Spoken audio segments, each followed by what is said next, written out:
Hey friends, how's it going? For those of you who I don't know, I'm Jarrad from Debt Free Blueprint, where I show you how to create freedom in your life through the finances in your freaking pocket. I've got a special video for you today.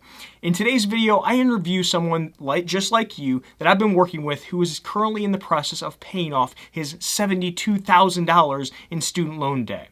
Now, although he's still in the process of paying off his debts, he's made a whole lot of progress and he's on his way to becoming debt-free. So I really felt compelled to share his story with you. Now, this video is jam-packed with so much value that you're definitely going to want to watch the whole thing. It's only, 30 minutes? That's like a 30-minute television show. And if you don't really have that much time, I'll throw an outline down in the description. I said downstairs. If you want to skip ahead to something specific, but I highly recommend checking out the whole thing if you possibly can. And as you watch this video, leave a comment down below if there's anything that we talk about that resonates with you. I'd love to hear some feedback and your thoughts and kind of the things that you're going through as well, if you can kind of relate to something we talk about. So let's dive into the video right meow. Let's go ahead and get into kind of a quick intro of who you are, kind of where you started with this whole getting out of debt process. Okay. Yeah, so my name is Daniel Kurtz. I live in Charlotte, North Carolina. I graduated in 2014 with a degree in mathematics. I've lived in Charlotte since graduating from school. I'm originally from New Jersey, so a little bit of a transplant that's pretty common down here. There's no getting used to the southern heat, but that's fine. I work in finance, so it's one of those funny situations where you really need to work on practicing what you preach. So I'm over here trying to balance budgets and forecast for a big company, and then my own finances are being neglected at times. And just trying to bring that all together. Well, I think that's kind of normal, though. I mean, a lot of people, they might do one thing in their career, but they don't practice the same thing outside of work, in their personal life. And it's kind of a weird thing to grapple with in your personal and professional life. So I don't think that's abnormal, to be honest with you. Right. So where did the whole debt-free journey start? So how much debt did you have?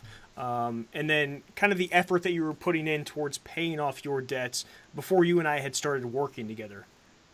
Yeah, absolutely. So to be honest with you, I guess the debt started before I really knew about it. So 18, getting ready to go to college. But when it really became real for me was when I finally took the time to get my login credentials and go onto the borrower's websites my senior year of college. So I'm maybe 2 months out from graduating. I finally look in to the actual online logins. And up until this point, I had the idea that debt was going to be something I was going to live with for a couple years out of school. Never had a definitive dollar amount, but when I signed in and I actually saw the numbers, it was shocking. So senior year, I finally go into the websites, and there are two main loans. One was in my name, one was a Parent Plus loan. The first one I went into in my name was about $18,000 of principal. With some interest that built up, it was closer to maybe $20,000. And I thought, $20,000, I can get that off my plate. Couple years working hard, awesome. Wasn't the only loan. Check out the Parent Plus loan. That one had $56,000 in principal. Altogether, just principal alone between all my loans was $75,000. With interest on top of that, we're looking at maybe another $10,000 in interest that built up in school. $85,000. So what was that feeling that you got? Did you kind of feel helpless? Did you start to feel sick? Because I know I've started to feel sick when I saw my number, my $82,000 in debt, and I was like, how am I going to do this? Honestly, it was a terrible, terrible feeling. It was one of those feelings that I was already too deep in it. The damage is already done. Even though I'm just seeing it for the first time, it's already done. There's no way of going back at that point. Right. I felt a little betrayed in a weird way. I remember just feeling set up, and I was upset at the feeling. It's not a good feeling. By who? Did you or just in general, and you didn't even know just where in general, to point the finger? Just a situation. Yeah. I mean, nobody forced me to go to college. Right. It's just one of those things that you think you have an understanding on what student loans are going to be like, Mm-hmm. but when it's said and done, it's beyond what you could imagine. Yeah, when it actually hits you and you're like, oh, what did I do? What did I do? Exactly. Okay. So you started out with 72,000 in student loans, which is about what I started out with too. I had a little bit more because I was an idiot and took out more money or borrowed more money in other areas. But okay, so what was the effort that you were putting into paying off your debts before you and I started working together? Because we've been working together for the past couple of months, and you had kind of made some headway on your debts when we had first started talking. Right. So even just going back to senior year, having that initial shock, I took that as kind of fuel for wanting to get that off my plate. Right out of school after graduating, I hit them pretty hard. I've definitely had an on and off relationship with paying off my loans the past few years. That all being said, before I started working with you, I'd paid off about $45,000 worth. Which is that's pretty good. That's pretty darn good. Thanks. So even just with on and off, I had some money in savings. I threw that at it. I've always worked a couple jobs. And again, I just took that awful feeling of feeling stuck and knowing that every month for 10 years, I would need to pay $850. That's what really made me feel sick and not good. Right. Was knowing that every single month I was going to have this burden. Honestly, just facing that reality and wanting to get that number as low as possible. Sure, they're still going to be there in the meantime, but I wanted to not have this huge looming number. I just started chipping away, and next thing I knew, when you asked me how much I'd paid off, I didn't realize I'd paid $45,000. Yeah, because when you told me that, I was like, Daniel, I was like, that's really good. I was like, that's pretty darn good. So how long had you been working at it before you and I started working together? So how long did it take you to pay off that initial $45,000? Would have been, let's think, I graduated in 2014. We started working right before 2018, so about 4 years. Yeah. Okay. Perfect. Yeah, so about $10,000 a year, on and off. Some years more, some years less. Mm-hmm. So when we started talking, one of the things that your initial questions of why we started working together was you wanted some insight as to kind of how to create a budget and stick with it the best way possible, right? And kind of create goals for yourself. So can you kind of talk to us about that? Where were you getting stuck? And where did you feel like you needed help? Sure. So budgeting is something that I first really came across reading Dave Ramsey's Total Money Makeover. Mm-hmm. He's huge on budgeting. He says you just can't achieve any sort of financial goal without it. Right. It's something that I tried to follow in the past, and I'd maybe keep a budget for a month, 2 months. Mm-hmm. I'd go over in areas and get discouraged and just kind of ditched it altogether. And I knew that if I really wanted to reach my goal of paying off all my debts within 2 years, I wasn't going to be able to do it flying blind. Now, that is to say that even flying blind, if you want to call it that, I was already making decent headway. Mm-hmm. But if I really want to get serious and not just have this thing I'm always throwing money at, I need to do the math and figure out how to develop a plan to make it happen. Budgeting gets easier with time as well. That's really something that was a shock to me, is that once you get past those first 2 months or so, mm-hmm. you start to refine your budget, and you're not just throwing out abstract numbers. You're actually using tried and true numbers and totals that work for your real spending habits. Yeah, and you were struggling at first. When we first started working together, it seemed like you were trying to underplan a little too much. And that was one thing that I noticed with you. You remember I forget what it was, but you weren't budgeting very much for, I forget what category it was, maybe like food or something. And I was like, Daniel, you got to eat, So that was one thing that I noticed with you. Hey, so, you aim for the stars, you hit the lamppost. Yeah, but not when you can barely even eat. Right. But yeah, that's one of the harder parts, is just getting started with the budgeting and trying to figure out how your life is going to fit into it, and making sure that you're not trying to aim too high at first, because it's really hard if you've never done a budget before. Because, if you've never done one, you're like, okay, well, how much do I plan for this category, that category? And then you screw up and then you kind of just beat yourself up and you're like, oh, this is not working. And then you just quit. But one thing that you and I had talked about was it's like you can gradually decrease different categories within your budget, but don't go too far to basically set yourself up for failure, or else you'll constantly quit over and over and you'll never get a good budget set up. And a budget's supposed to be based in reality too. It's not fair to you or for your budget to set these unrealistic expectations. At the end of the day, it's your budget. And that's a really good lesson that you instilled, is that you can have categories for just about anything, but it's the fact that you have the category that's going to help keep you in line. Right.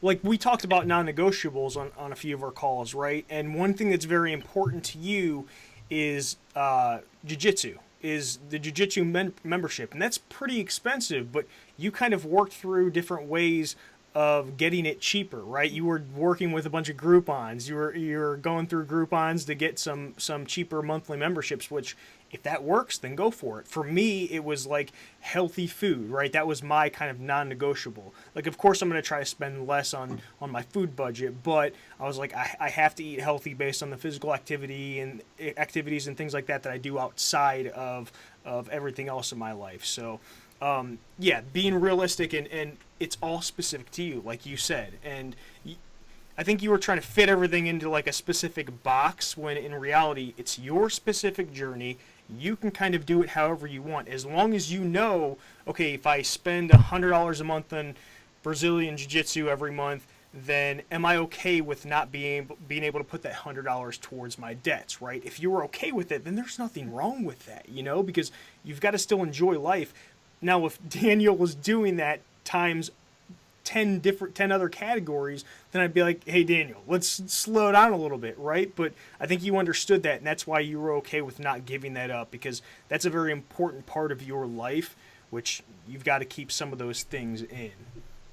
It's a difficult thing to wrap your head around, that you need to live life regardless of all this. Life's still going to go on, mm-hmm. And that's just one of the big difficulties of living with debt, is in a lot of ways you're having some of your life restricted from you. You have this big burden that it's as much a toll financially as it is emotionally and mentally, that it takes away from enjoying life. Mm-hmm. And that's one of the big reasons that we need to address it and move on from having debt in our lives. Yeah, agreed. Completely agreed. But for now, we got to still live. Yeah, so. Yeah. But it's a matter of kind of just dumbing it down a little bit until you actually get your debts paid off, right? Then you can go buck freaking wild and do whatever you want with your money. That's right. Okay, so one other thing, before you and I started working together, I was thinking about this. I was like, you know what, I got to make sure that I talk to him about something else that's important with getting out of debt, which is kind of increasing your income. And you already had a head start on that, which I really commend you, right? So you actually started doing some side hustles before we even started working together. So you were way ahead of the game based on the types of things that I like to recommend to people. So can you kind of go in a little bit more detail about that? Like, what were you doing?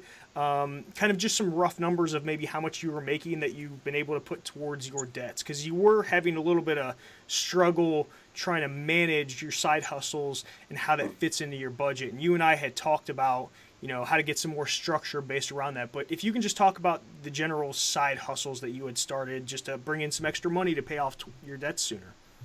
Sure. So I've always juggled a few different side hustles since graduating from college. Right now, I am serving in a restaurant on the weekends, usually Saturday and Sunday. Sometimes I'll do a Thursday night when it really starts to heat up. During weeknights, I deliver for a popular food delivery app on your phone. Mm-hmm.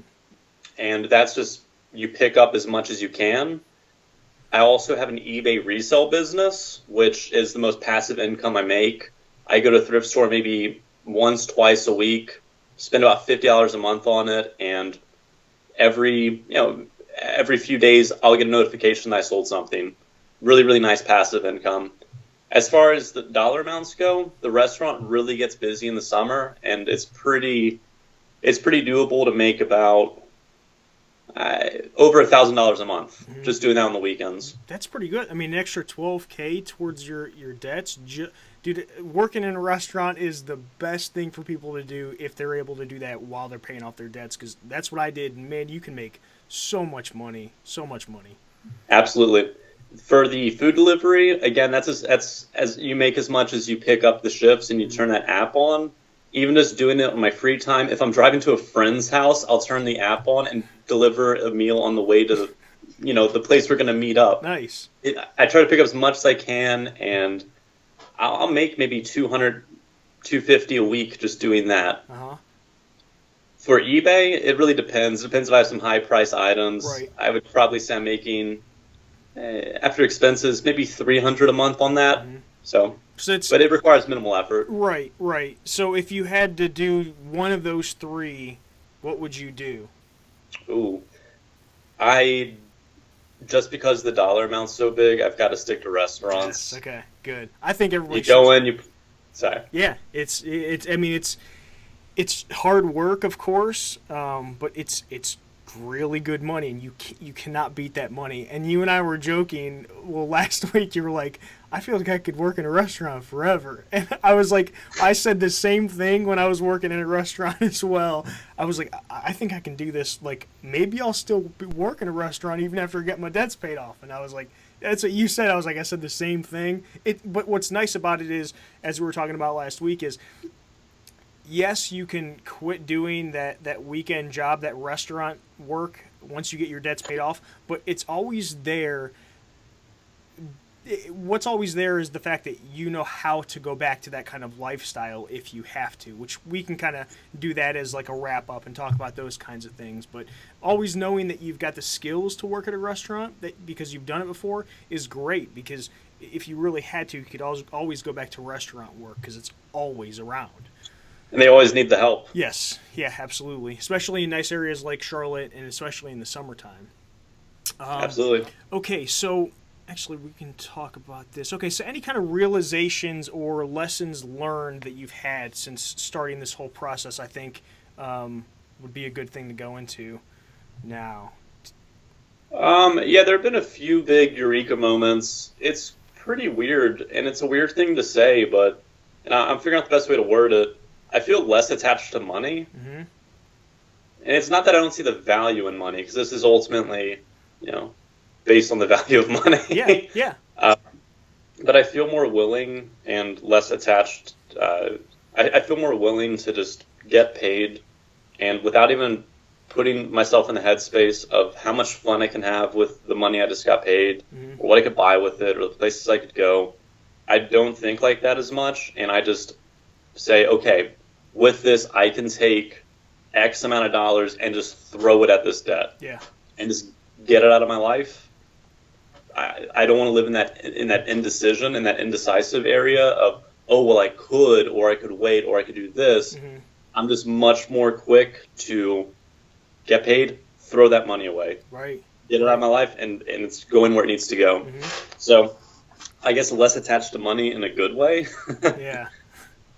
The budgeting has been a good realization that, if I could already pay off, over $40,000 of my debt, just barely budgeting, maybe of those 4 years I paid off the debt, I was maybe budgeting for, 4 months. Mm-hmm. If I could pay that amount without a budget, then with a budget, I have so much more potential to reach my financial goal. Right. Realizing that budgeting gets easier, and then it's very, very useful. Yeah, it's so budgeting it's so powerful. A lot of people talk trash, or some people talk trash about a budget, but I mean, what's wrong with having that structure around your finances? I don't see anything wrong with that at all. And yes, when you become debt free like I am, like you can let up a little bit. Like I still stick to my budget. I mean, not as strict as I had to before when I was paying off my debts, but I mean, I've still got a budget and some sort of structure, which I think is really good, especially going forward, even into like future relationships, right? You want to have that structure in place, because if you've got two people that don't know how to spend money and handle their finances, that's just a recipe for disaster. But if you've at least got one person who's very strong in that area, they can teach the other person and bring them in. It's just there's so much benefit to budgeting, at least knowing how to, right, and knowing how to be strict with one. It's crazy. It's not even funny. I don't understand how some people don't budget. It's very strange to me. Definitely, well said. I also realized that a lot of the advice that you'll find online or read about on message boards or wherever, a lot of the advice that I've come across for paying off student debt has usually been around either refinancing your loans, which it helps, but you still have the debt at the end of the day, Yeah. or, I don't know, living off of ramen and eating a can of beans a week and just living off of absolutely nothing. And those are both helpful ways to, save some, but nobody really wants to address what I think is the most important part of paying off debt, and that is just earning more money. You could, why live off of one fixed income if you have the capability of working 2-3 jobs? And yeah, working 7 days a week can feel tiring, but it's the fastest way to get debt out of your life is to put in the work, earn more. Yep.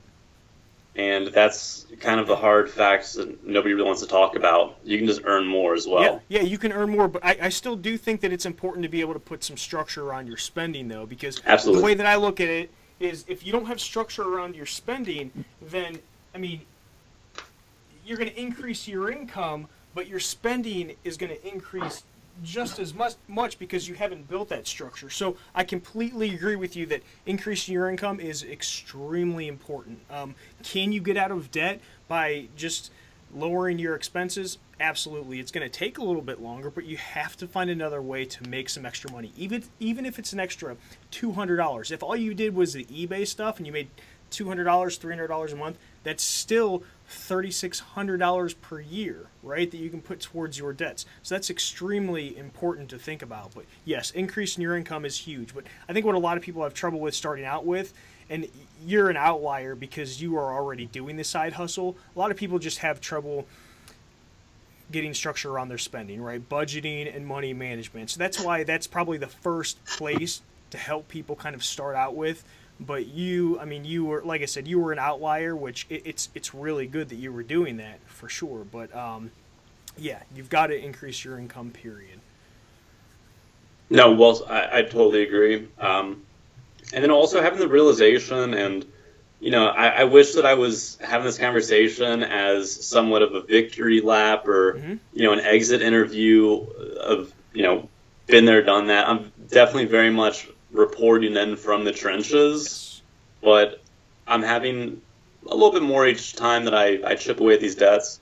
The realization that if I'm getting by on hard mode, if you want to call it that, if I'm keeping my head afloat and I'm keeping on track with my financial goals in this part of my life, then I'm going to be cruising when this is all said and done. Yeah.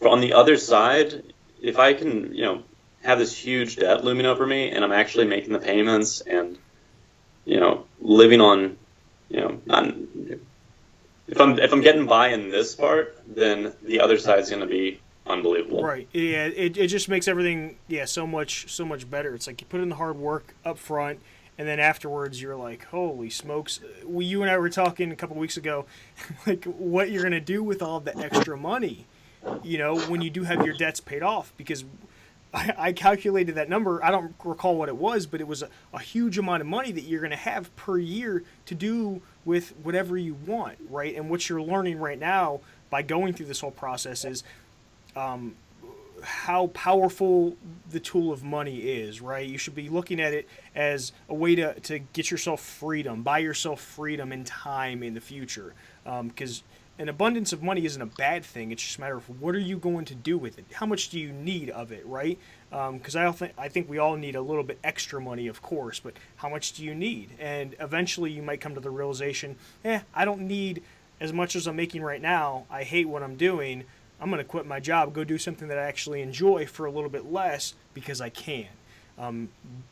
Being debt-free gives you options, like we've talked about, and options is a good thing, especially when you don't know what the future looks like nowadays. All right, so any other kind of realizations, lessons learned that you think other people could get out of this whole process, because like you said, you are still going through it, right? But I don't think that's a bad thing. That's why I wanted to bring you on here, so people can see, like, hey, there's somebody else that's going through it. I already went through it, so I know what everyone's going through completely, but it's still nice to get someone else on here who's actually going through it. Especially, I think you're a very good role model in this case, because you've been doing a lot of things really well, and you've really been taking a lot of my advice and implementing it, and you're the poster child for what you should be doing. And that's why I'm really proud of you and the things that you've done so far. That's why I was like, I have to show Daniel to the world, because I get so excited after our conversations because of the progress that you've already made. So thanks, I appreciate that. Any other realizations or any tips? We go into tips if you have any tips for anyone, just kind of basic tips. Anybody who's going through it, right? Anybody out there that maybe, like, think of, anybody or anybody you don't know that are like, I'm trying to get out of debt, I can't do it. Or if you have anything to say to anyone who's thinking about getting out of debt that isn't maybe sure if they want to or not, what would you have to say to those people to kind of get them to realize, like, hey, this is a really good idea and some of the things they can learn from it? Right. It's difficult because, like I said earlier, it's living with debt isn't just having a financial burden. There's so much emotional and mental baggage that comes with it, and it can be a really sensitive topic for some people. Mm-hmm. And I try to understand that and realize everybody's situation is different. So I can really only speak for myself, but what I can say has worked for me and what has really kept me motivated and has kept me on track, I could really break it down to three things. The first being, you can't ignore the problem. Mm-hmm. When you sign in on that borrower website, that dollar amount's still going to be there, and it's only going to grow and get bigger. That interest sucks, and it's never going to lighten up. Yeah. So facing the problem and not ignoring it has been hugely beneficial for me. The second is developing a plan. So in this case, a plan is a budget. Mm-hmm. You need to have a map to know where you're going to go if you're going on a trip or something. So developing a budget that works for you, and maybe you're not the type of person who wants or who's able to pay off a huge debt in 2 years or 3 years. Come up with a 5-year plan, come up with a 6-year plan that you can stick to, but that you have an end in mind, because that's going to keep you motivated the entire time. Mm-hmm. You're not just going to be flying in the dark, and in a lot of this you can feel kind of lost. So doing anything you can to not feel as lost. And the third thing is, well, for me, it was putting in the work and hustling as hard as you can. That means picking up an extra shift at work. Have that goal orientation in your mind that this is going towards something that's going to allow you to not do this forever. Yeah. So getting ready for the grind, because you have to grind the whole thing out nonstop. And the grind doesn't need to be terrible. No. The restaurant job I mentioned, it feels like summer camp sometimes. Right. I've made some amazing friends there who, we've stayed friends outside of work years later. Appreciate certain parts of the grind. Yeah, you're going to be on your feet a lot. Yeah, you're going to have to clock in, clock out, whatever. But there's going to be good times in there. So focus on the good times and realize that you're still going to enjoy it, whether you believe it or not, because it's just part of life. Yeah, and it's kind of what you make of the situation, too, because that's why I wonder if it's like that at all restaurants. It does feel like that was the perfect definition, like a summer camp, right? Yeah, a little bit. You have to find fun within that side hustle, within that side gig, right? Because if you want to make it miserable, it's going to be miserable. It's just going to. And that's one thing I don't like to do is I like to cut the bullshit, and I'm going to tell you how it is. I'm not going to sugarcoat it. But it does suck sometimes. It really does. But there's going to be more days than not that you kind of find the silver lining in having fun at work and making it fun and still making money in the process. That just makes the whole process a lot more enjoyable. I thank my coworkers so much at those restaurants I worked at, because they were my weekend fun. Absolutely. And you really build a bond. Something about restaurant work, man. You build a really strong bond with people that you work closely with in restaurants. I don't know what it is, but they're like family, basically.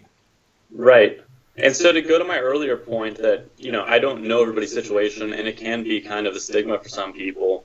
at this point, especially since starting to talk with you a few months back, is I've just been owning my situation a little bit more. Yep. When I went back to the restaurant job this year, after they probably weren't expecting me back, and they say, "Oh, you already work a job. Why are you here?" Huh? I'm just being more transparent. Right. I'm trying to pay off my loans by next year. Huh? I'm not trying. I'm in the process of paying off my loans. Yeah. By next year, I need the money. Well, that's another thing that we talked about is owning your finances, right? And a lot of people are afraid to talk about their finances. But when it comes to debt, most people have debt, like a lot of bad debt, but everyone's so afraid to talk about it. And that's one thing that you had mentioned to me. It's like people are afraid to talk about money, and I was like, I know. And I mean, I'm out here saying I owed $82,000 in debt. I'm admitting it. I messed up. I'm stupid, but I'm working on it. So I think having more conversations around finances is a good thing, right? Depending on how you look at it, I think that's a good thing because it shows that you actually care and you want to work on it. You are admitting that you've had a problem, a debt problem, and hey, I want to actively work on this, which I commend you for even wanting to work with me, because a lot of people are afraid to admit how much they have and the stupid mistakes they've made in the past, because let's be honest, they're stupid mistakes, but we've all done it. With $1.5 billion owed in, or yeah, $1.5 trillion owed in student loans, or 400 billion, whatever it is, it's a lot. 1.5 trillion. Yes, yeah. So it's not just you, it's all of Right. us. Like, we've all had it, so it's nothing to really be ashamed of. Like Daniel said, own it, but do something about it. And it's interesting when you own up to it and sort of fly that flag just a little bit wherever you feel comfortable. I'm not saying to wear it on your shirt or something, but if you can be real with people when the time's appropriate, you'll be amazing who can be real back, and you'll have a real connection with them. And sometimes we just need to know we're not going through things alone, and that's okay. So I've had some really, really cool discussions with people I wasn't always expecting to, just recently, just a couple weeks ago even, and realizing you're not in it alone, and this is a thing that affects 55 million people in the country. It's a huge number. Yeah, it's 40 million. I was looking at it the other day. I was getting all my numbers mixed up. Yeah, 40 million people. Student loans. And so it's something that nobody wants to talk about it, but everybody's kind of in it. So yeah, and it doesn't matter how much you make either. Like, you can still work towards paying off your debts.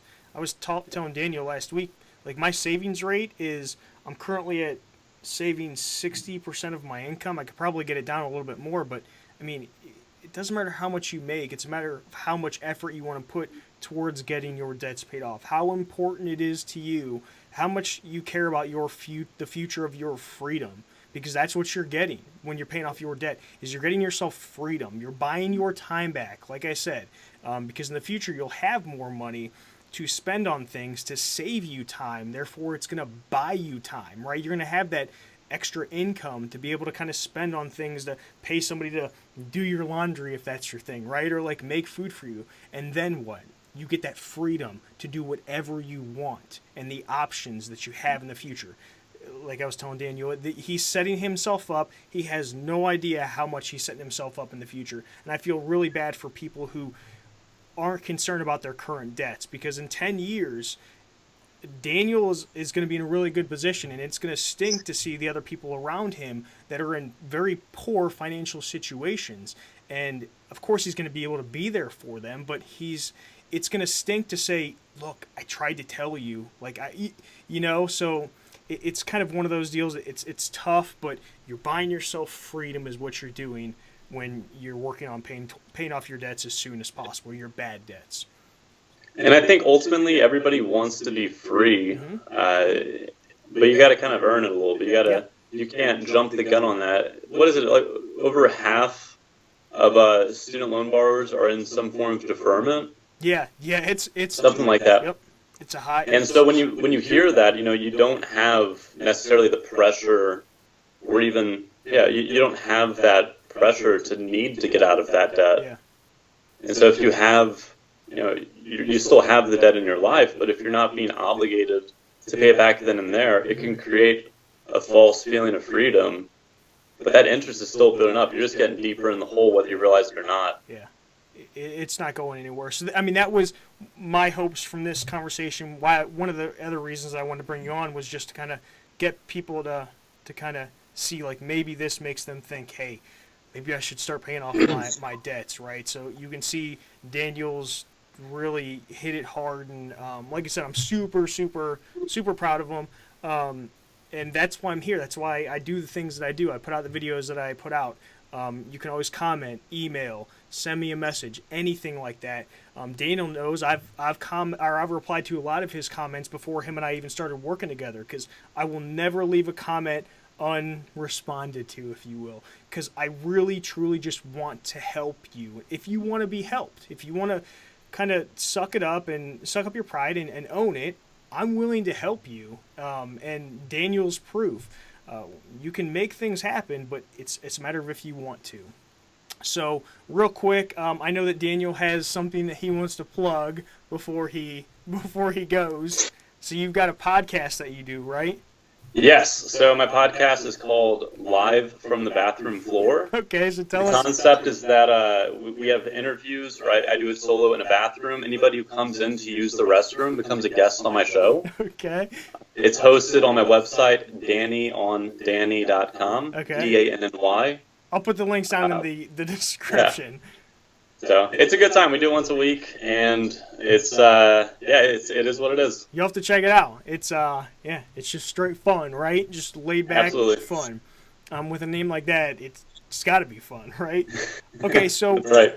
If anybody has any questions, you can go ahead and leave a comment down below that's directed towards Daniel, or if you want to send me an email, then I'll get the message back to Daniel. Any kind of questions for him, questions for me, we'd be more than happy to help you and respond. But I can always get a hold of Daniel and let him know, like, hey, someone left a comment. That way he doesn't have to check the freaking video like every day, because I get notifications for it, right? So any questions, we'd be more than happy to help you. Contact me if you have any questions, need any help with anything. Like I said, don't be afraid to admit that you've had a problem in the past, because we can always turn it around.